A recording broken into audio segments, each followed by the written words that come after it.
que se llama habitualmente la Semana Santa. Y es un tiempo para recordar, es un tiempo para meditar, es un tiempo para reflexionar en forma sincera, detenida y, por qué no, profundamente. Creo que nos hace bien el poder detener nuestros pensamientos de el correr constantemente. Vivimos en una gran ciudad donde todo lo andamos haciendo a la carrera.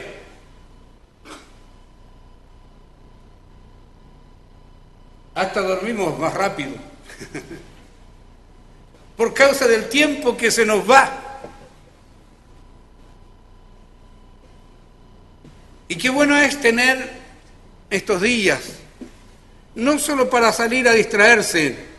La gente en su mayoría ocupa este tiempo para salir y escaparse de la vorágine de esta gran ciudad. Pero junto con querer salir y recrearnos, tenemos que tomar el tiempo también para pensar en lo que esto significa para nosotros los creyentes. El mundo mercantilista, consumista, nos arrastra y los chiquitos comienzan a pensar en los huevos del conejo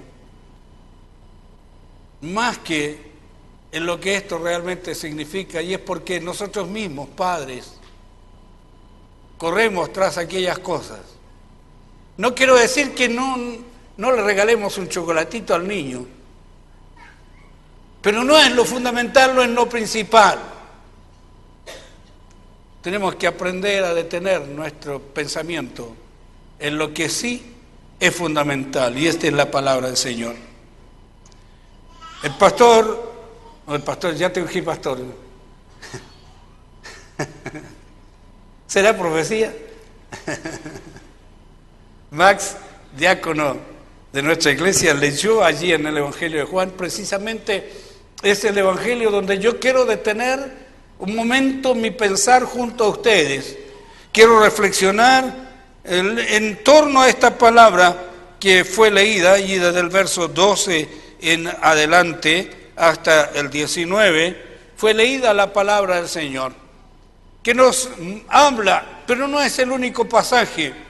En los 4 evangelios se está hablando de este hecho, de la entrada del Señor Jesucristo triunfalmente, así está escrito, titulado, a la ciudad de Jerusalén.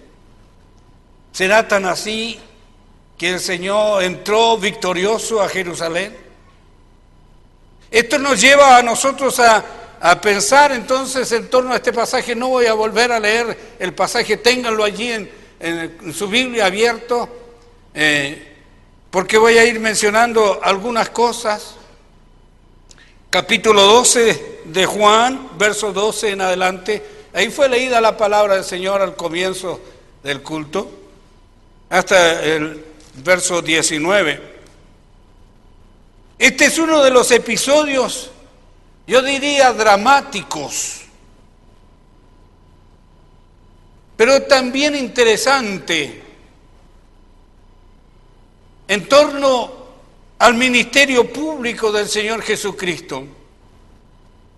Cuando hablo del ministerio público me estoy refiriendo a ese breve periodo de casi 3 años en que el Señor estuvo recorriendo la tierra de Palestina, las aldeas, los pueblos, y los evangelios dicen que sanando y haciendo bien.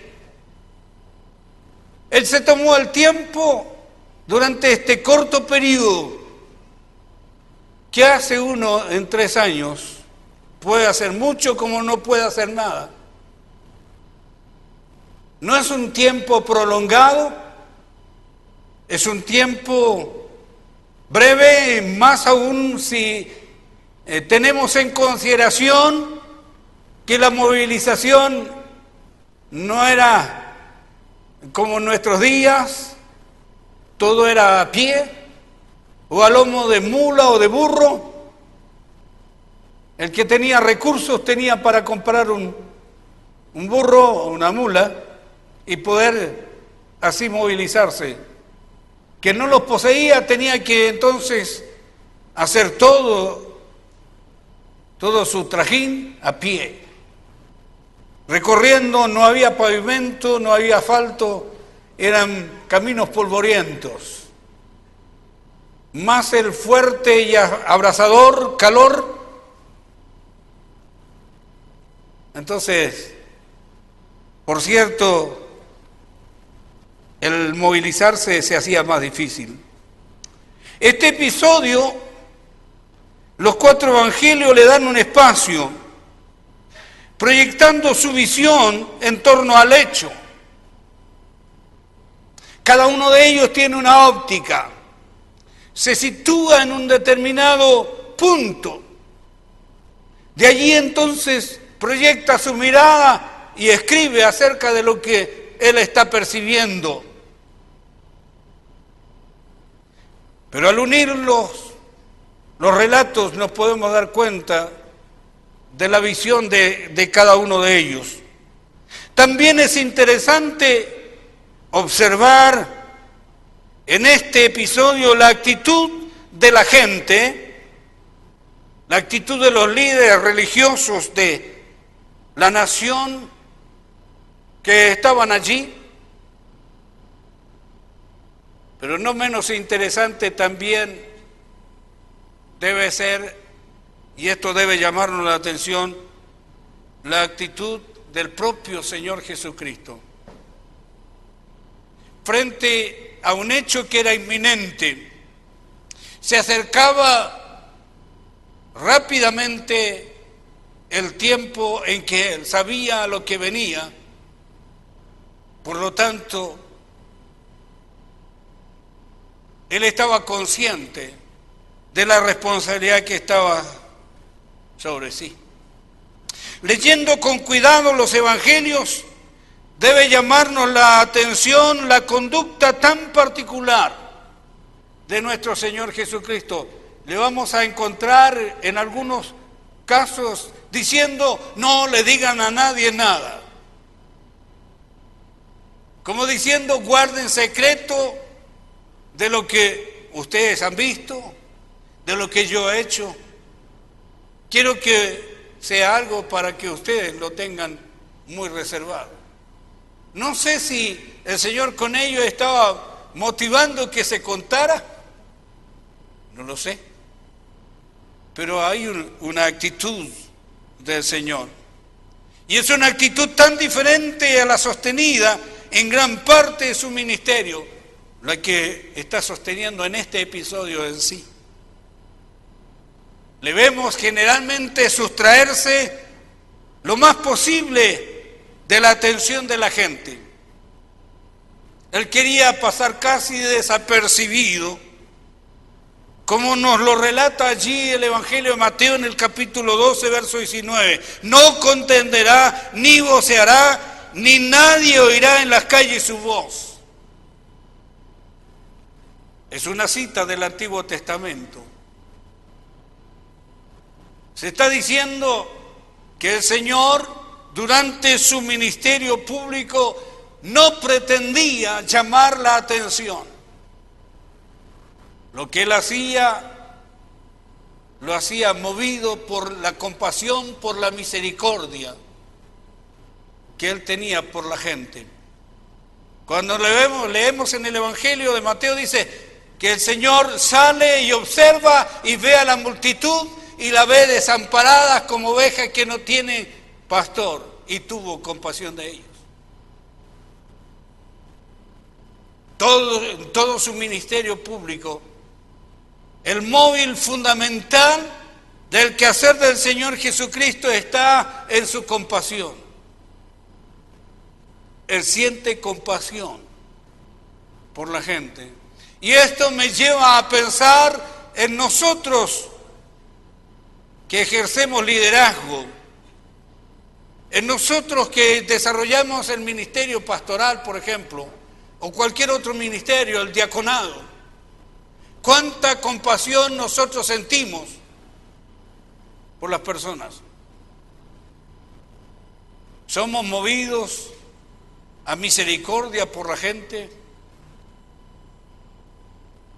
¿Cuál es el móvil que tenemos para hacer lo que hacemos? Estoy pensando en voz alta. Permítanme ustedes pensar entonces con ustedes.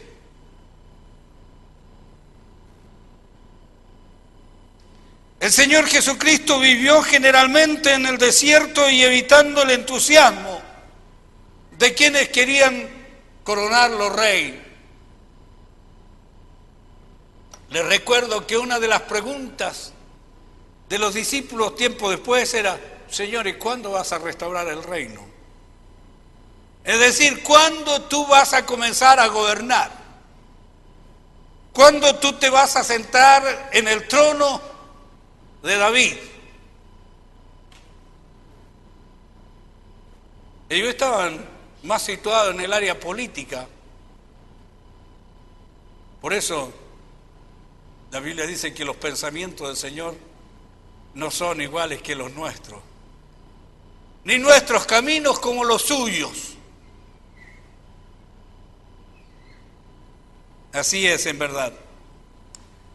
Ahora, en este episodio en sí, vamos a ver al Señor Jesucristo entrar públicamente en Jerusalén, rodeado de mucha gente. Y tanta es la multitud, si ustedes pusieron cuidado y ven el pasaje, el verso 19 del capítulo 12 de Juan, va a terminar diciendo algo interesante. ¿Qué es lo que dice al final del desarrollo del pasaje? Mirad, no vamos a conseguir nada, dice el liderazgo religioso de Israel. El mundo se va tras él. La multitud siguiendo al Señor Jesucristo. Les invito entonces, después de todas estas palabras introductivas, de hacer esta introducción, les invito por algunos minutos a considerar este pasaje que nos relata este episodio. El siguiente día, ¿de qué había estado hablando el Señor con los discípulos? De algo que había ocurrido con él. Le habían ungido en Betania, una unción muy particular, muy especial. Una mujer con un ungüento, con un perfume carísimo, se acerca y quiebra el frasco donde estaba el perfume y derrama aquel perfume en los pies de Jesús, no sin antes haber llorado sobre los pies del Señor y haberlos lavado con sus lágrimas y haberlo enjugado con sus cabellos. Y ella le unge. ¿Tenía idea esta mujer de lo que estaba haciendo? Sin lugar a dudas que no. Pero el Señor dice: ella me ha ungido, preparándome para mi tarea, para mi trabajo. Después de eso, entonces, ocurre lo que está relatando el evangelista acá. Dice: el siguiente día, grandes multitudes que habían venido a la fiesta. ¿A cuál fiesta? Había una fiesta importante, era la fiesta de la Pascua. El pueblo se congregaba, venían a la ciudad de distintos puntos, convergían en la ciudad para una celebración especial.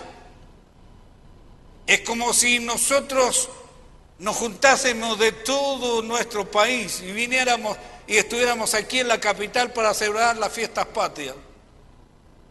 ¿Se imaginan la cantidad de gente que había en Jerusalén? Una cantidad importante. Había venido para una celebración y en medio de aquella celebración está ocurriendo este episodio que está relatando Juan acá. Habían venido a la fiesta al oír que Jesús venía a Jerusalén. Otra versión dice, al oír que Jesús venía a Jerusalén, y otra dice, la Nácar y Colunga dice, habiendo oído. Y la versión subrayada del Nuevo Testamento dice, como oyeron. A pesar de que no existía el celular, a pesar de que las comunicaciones no fluían con la rapidez que fluyen en nuestro tiempo, ya se oía que el Señor venía. Entonces, al oír la gente, comenzó a hacer preparativos. Esa gran multitud deben haber estado allí muchos judíos que habían venido de Galilea para la Pascua y sin duda habían oído muchas de las palabras del Señor. También habían visto al Señor y sabían perfectamente bien de los milagros que Él había hecho. A pesar de que el Señor había dicho que de Él no dijeran nada, pero de las cosas que Él hacía, la gente hablaba. La gente comentaba. Y es muy probable que algunos de ellos habían formado parte de la multitud que el propio Señor había alimentado allí en el desierto. Eso es muy posible. Dentro de toda esa multitud tiene que haber habido alguien que comió en aquella alimentación fantástica, maravillosa, sin parangón en la historia, donde comieron 5.000 hombres. Y dice, sin contar a las mujeres y a los niños. Porque pareciera que en ese tiempo las mujeres no contaban. Y esperamos que en este tiempo sí las mujeres cuenten. ¿No es cierto? Que las mujeres puedan contar. De algún modo la gente supo que Jesús se dirigía a Jerusalén y entonces proyectaron quedarse allí entre la multitud para ver lo que iba a suceder. Junto con estar pensando sobre este pasaje, porque cuando tomo un pasaje así, han de saber ustedes que hasta en mi cama está el pasaje ahí, en la mente. Y el Espíritu Santo trabajando conmigo para ir mostrándome algunas cosas que son interesantes compartirlas. Ahí anda dando vuelta el pasaje. Y ando pensando sobre él. Y vienen pensamientos a mi mente. Y lo primero que ocurre cuando la gente dice, viene Jesús. Fueron y comenzaron a cortar algo que era abundante en aquel lugar, sin lugar a dudas, ramas de palma. De distintos tipos de palma. Y pensé, ¿será allí donde nace el Domingo de Ramos? Tradición que la Iglesia Católica todavía mantiene. Sí, indudablemente. Pero lo que quizás no nace allí es lo que se pretende con el ramo una vez bendito. Es llevado a la casa. No creo que la gente haya llevado las hojas de palma donde pisó el burro para tenerlas en la casa, porque seguramente no quedaron muy bien presentadas. No es posible que alguna ramita se llevaron a casa. Y contaban como cuenta siempre, por aquí pasó Jesús. Y hoy día hasta se tiene la cuna donde fue acostado Jesús. No sé si será esa la cuna que él usó, pero somos gente que conserva cosas, que guarda cosas. ¿Ya?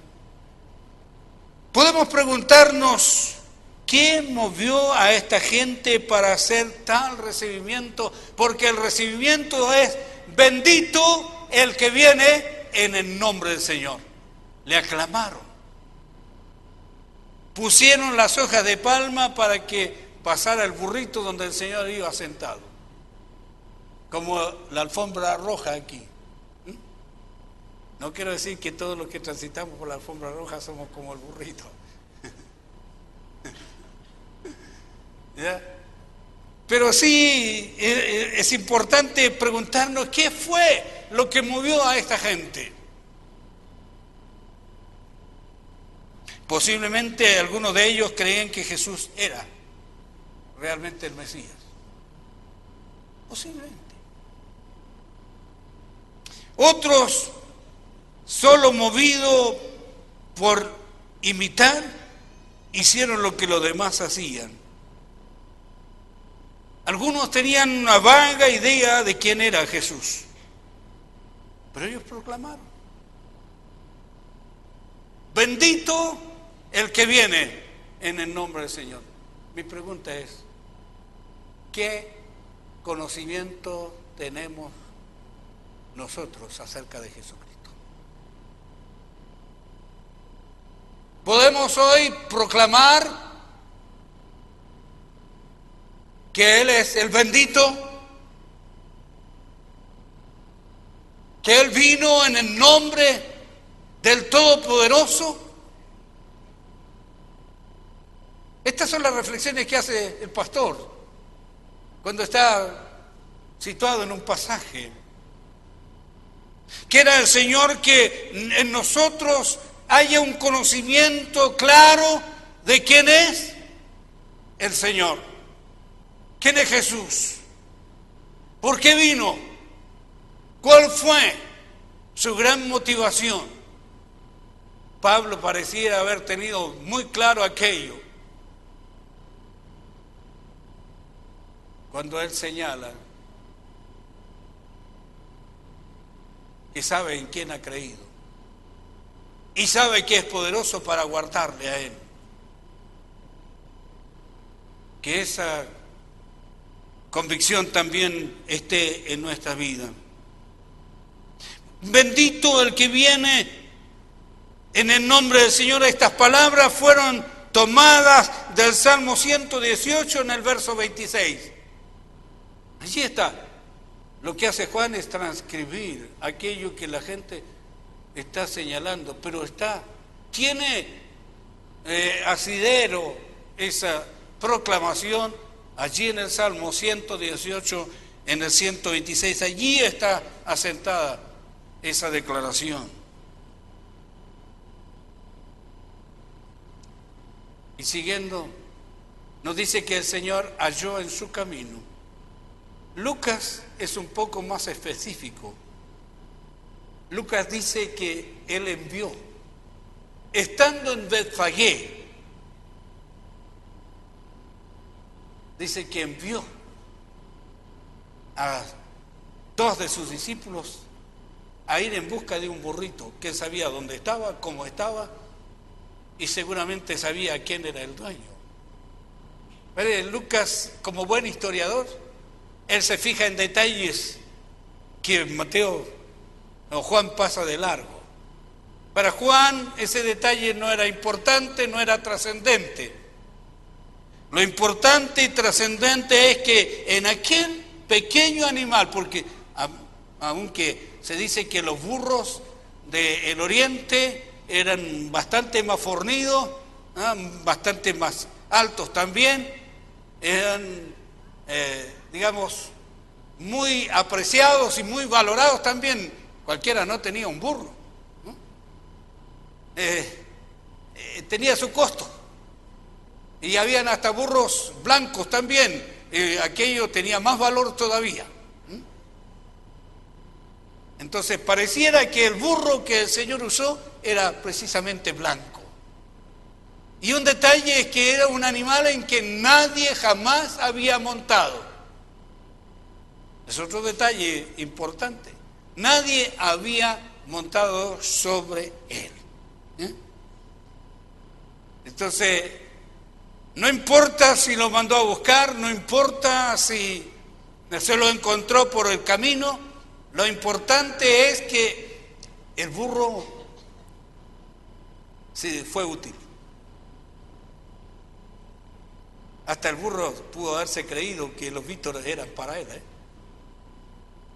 Y la gente, ¿cómo le diría? Y él diría, esta gente que me aplaude, ¿eh?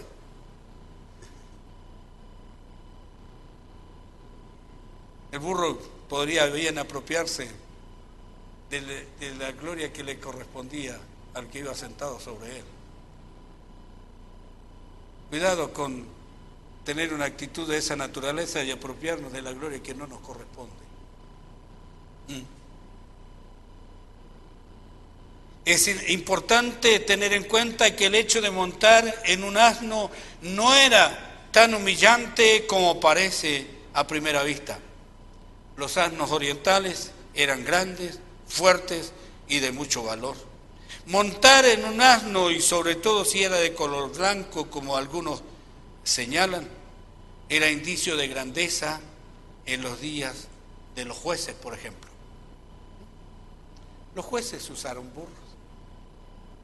Y si era de color blanco, entonces era símbolo de importancia. Por otra parte, los gobernantes del mundo no montarían nunca sobre un asno, y en ocasiones tan solemnes, mucho menos. Sí, ellos usaban del caballo, más brioso, con mayor prestancia, y ustedes ven la diferencia. El caballo va ahí, bien paradito, y si las bridas están cortas, entonces con mayor razón él se para más empingorotadamente. Se hace notar, tiene una prestancia, y el burro no, porque el burrito va cabeza abajo, con las orejas media gachas. Entonces nunca un gobernante habría usado. El Señor usó del asno para mostrar que su reino era distinto a los reinos de este mundo.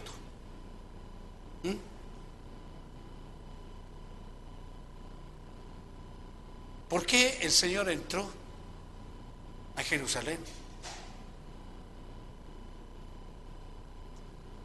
Para cumplimiento de lo que estaba escrito. Zacarías capítulo 9, verso 9. Y aquí, hija de Sión, tu rey viene a ti, montado sobre un asno, hijo de asna. Estaba dicho, ¿cuánto tiempo antes estas palabras de Zacarías fueron citadas? 600, pastor, 500 años antes. Él le pega más a la historia, entonces por eso le pregunto. 500 años antes, ya el profeta estaba diciendo lo que iba a ocurrir. Según este y otros pasajes, los discípulos de nuestro Señor no tenían idea, no tenían un conocimiento perfecto, su conocimiento era vago, imperfecto, de la naturaleza de nuestro Señor Jesucristo y del carácter de su misión. Vuelvo a traerle a la mente. ¿Qué tenían en mente sus discípulos? La restauración del reino. ¿Era lo que estaba en la mente del Señor? No. Lo que estaba en su mente era la salvación de tu alma.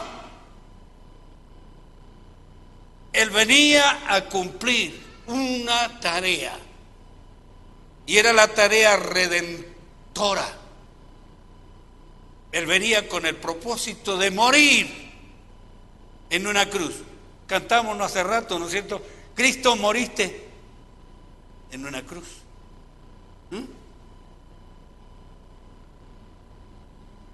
¿Por qué tuvo que ser así? Pero aquello comienza entonces con la presentación del Señor. ¿Por qué? ¿Por qué tuvo que entrar a Jerusalén? ¿Cuál era el propósito? Y es interesante, fíjese, que Lucas se detiene y dice que cuando el Señor, porque, digo esto primero, Jerusalén estaba situada de tal manera que podía observarse. El Señor va hacia Jerusalén, subiendo, dice la Escritura. Quiere decir que si Jerusalén estaba situada en una parte alta y él iba subiendo hacia Jerusalén, y cuando llega cerca de la ciudad, tiene la visión panorámica de esa ciudad majestuosa, maravillosa, y Lucas se detiene y dice que el Señor llora.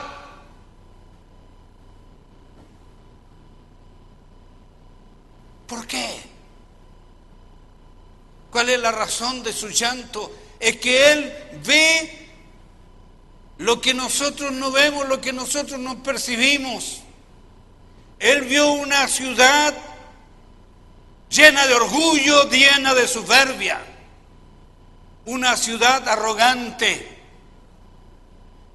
una ciudad que a pesar de estar llena de religiosidad, el corazón de su gente estaba endurecido.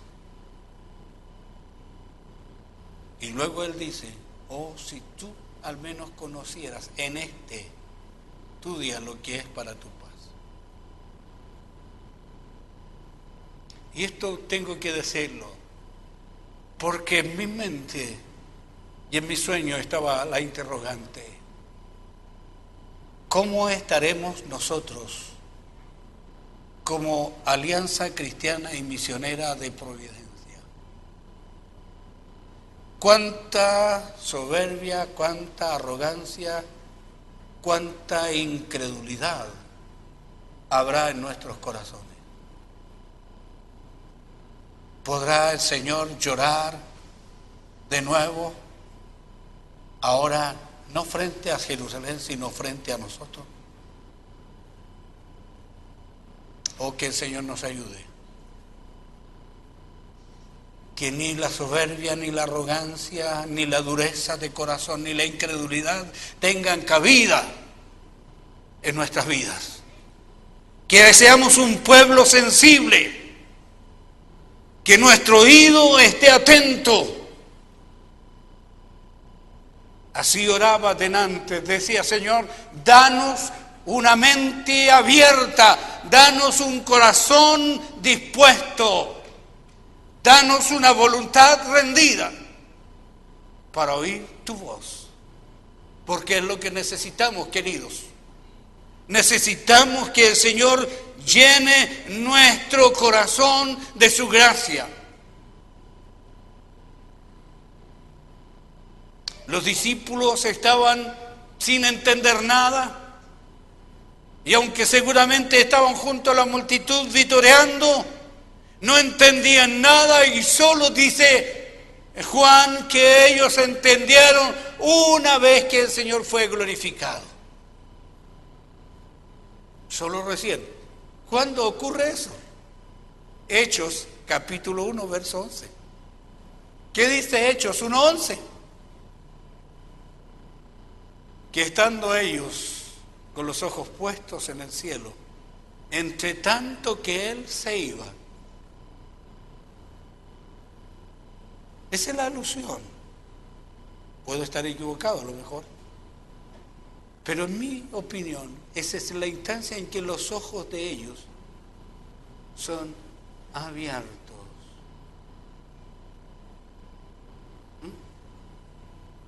Y ellos comienzan a entender lo que había ocurrido, lo que había sucedido.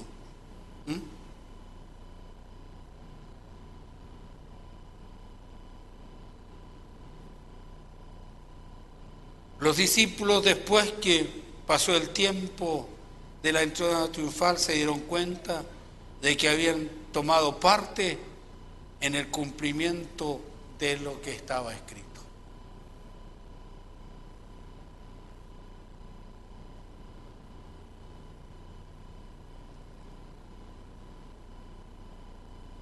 Por lo cual también había venido gente a recibirle, porque había oído que había hecho señales. Pero los fariseos dijeron entre sí: ya veis, no conseguimos nada, la gente se va tras él.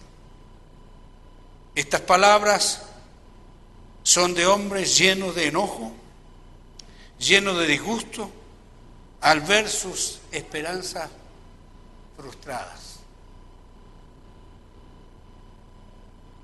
No podían impedir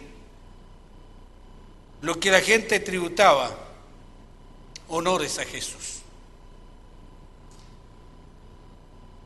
Al menor acto de violencia o de oposición que ellos hubiesen levantado contra Jesús, sin lugar a dudas,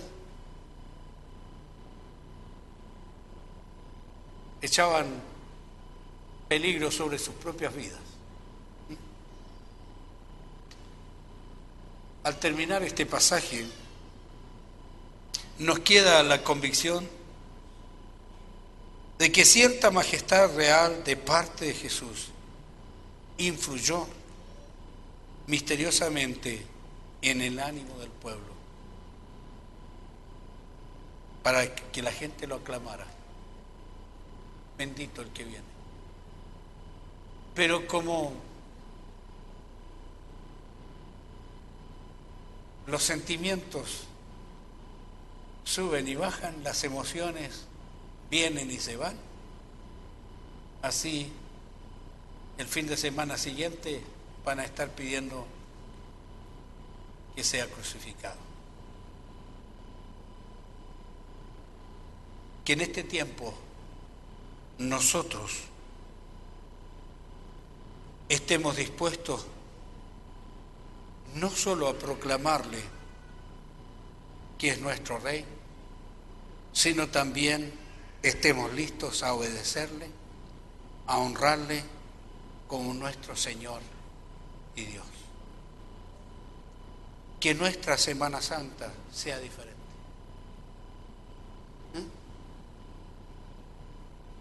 Que el Señor realmente sea recibido victoriosamente en nuestras vidas. Si tú no le has recibido, si tú no le has reconocido como tu Señor, como el Dios de tu vida, este puede ser el momento para hacerlo.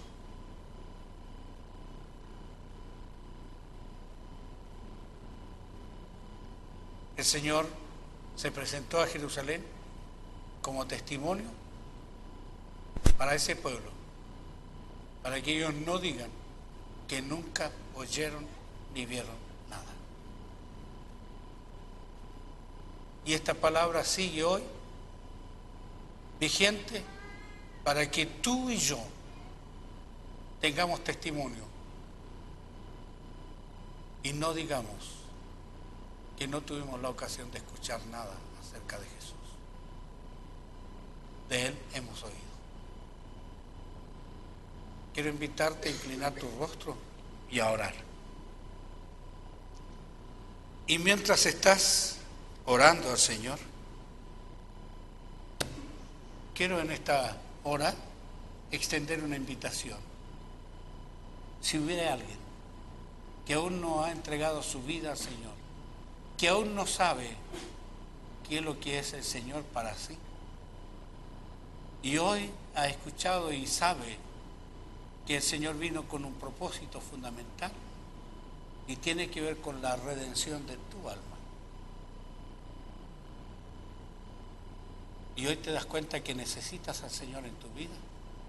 Yo te invito así, inclinado como estás, y quieres hacer una decisión formal y personal por Jesucristo, reconociéndolo como el Señor de tu vida, levanta tu mano donde estés.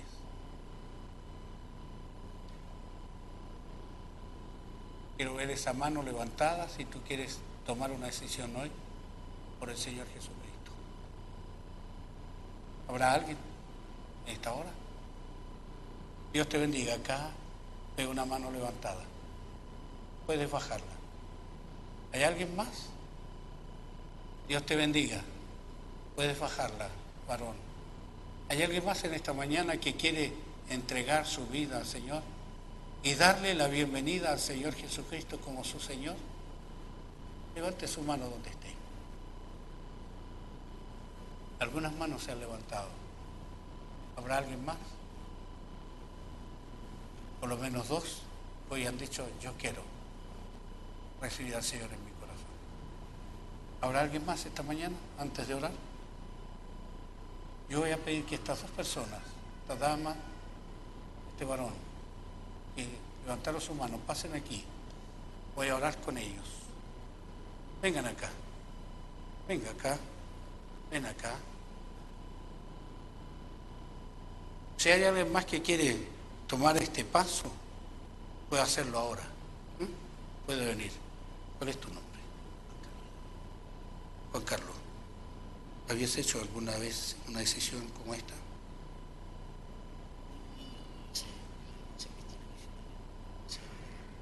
Muy bien. 8 años. Sí. Ya. 8 años. Muy bien. Juan Carlos me dijiste. ¿Labrín o Lavín? Lavín.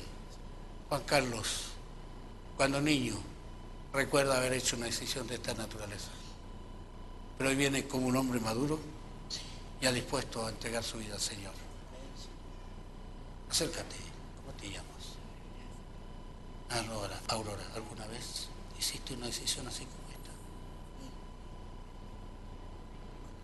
Ya. Hoy estás confirmando entonces ese deseo. Muy bien, Aurora. Voy a orar entonces por Juan Carlos y Aurora, ¿ya? Necesito que alguna dama venga acá. Ella viene desde Perú, hizo una decisión así y hoy está confirmando esta decisión. Y un varón que haga compañía aquí a Juan Carlos. Uno solo.